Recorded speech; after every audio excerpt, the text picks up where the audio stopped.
अपनी air conditioner गाड़ी से उतरा ही था कि अचानक सतपाल की नजर भट्टे पर मजदूरों के बीच ईंट ढोते एक 8-10 वर्ष के बच्चे पर गई। वह बंदूक से छूटी गोली की तरह तेज कदमों से उसके करीब जा पहुंचा। भट्टे की राख से लथपथ चिथड़े हो चुके कमीज के टूटे बटन से बेपरवाह वह बच्चा पूरी ताकत लगा एक साथ कई ईंटों को हाथ में उठाए उन जवान अधेड़ मजदूरों के संग कदम से कदम मिला रहा था। तुम्हें यहां काम पर किसने लगाया? हाथों में उठा रखी ईंटें वहीं जमीन पर फेंकवा कर लगभग डांटते हुए उसका हाथ पकड़ सतपाल उसे उन मजदूरों से अलग ले आया। बाबूजी, काम करने दीजिए ना, मेरे बापू को चोट लगी है।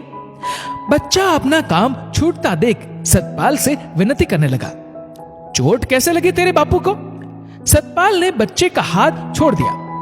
यही भट्टे पर ईंटें लोड करते वक्त ट्रैक्टर की ट्रॉली बापू के पैर पर गिर गई थी। उस बच्चे को जितना मालूम था उसने बता दिया। इलाज कराया? सतपाल ने बच्चे से जानना चाहा।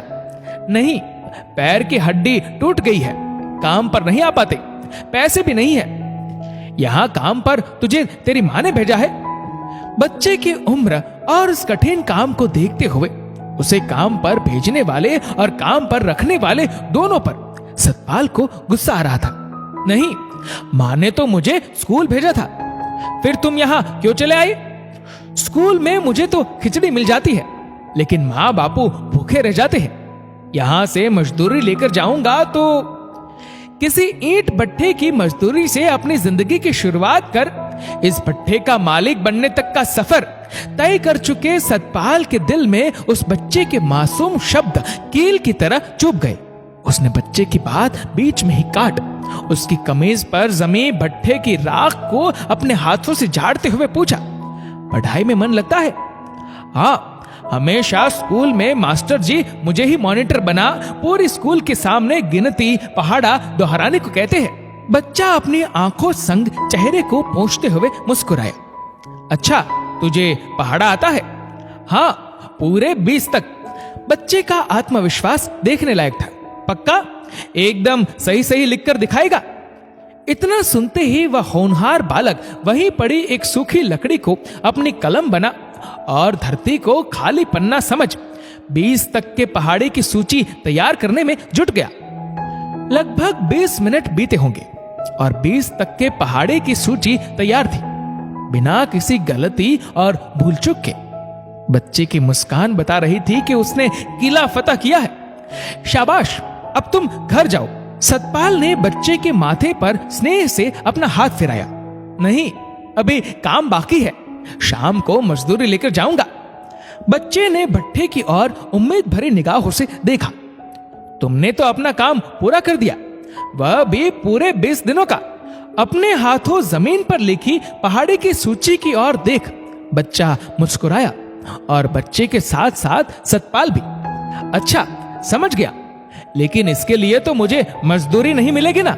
बच्चा अचानक उदास हो बोला। मजदूरी तो मजदूरों को मिलती है, तुम्हें तो पगार मिलेगी। पगार?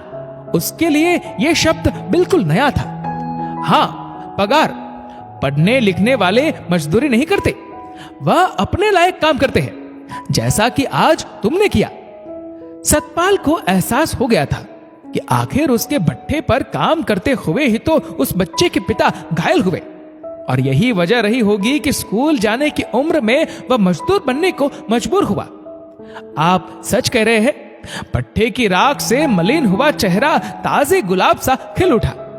उस ईंट भट्टे का मालिक सतपाल भी मुस्कुराया।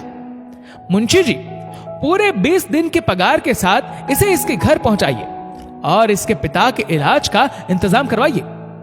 अपने मालिक के अचानक भट्टे पर पहुंचने की खबर सुन अभी अभी कहीं से दौड़ भाग कर वहां तक पहुंचा मुंशी अपनी लापरवाही पर शर्मिंदा, किंतु अपने मालिक की भावनाओं को समझ पाने में असमर्थ हैरान था।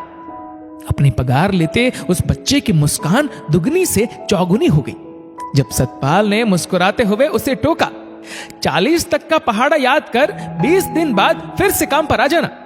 उस बच्चे की मुस्कान में मानो अचानक उसका खुद का बचपन मुस्कुरा उठा था।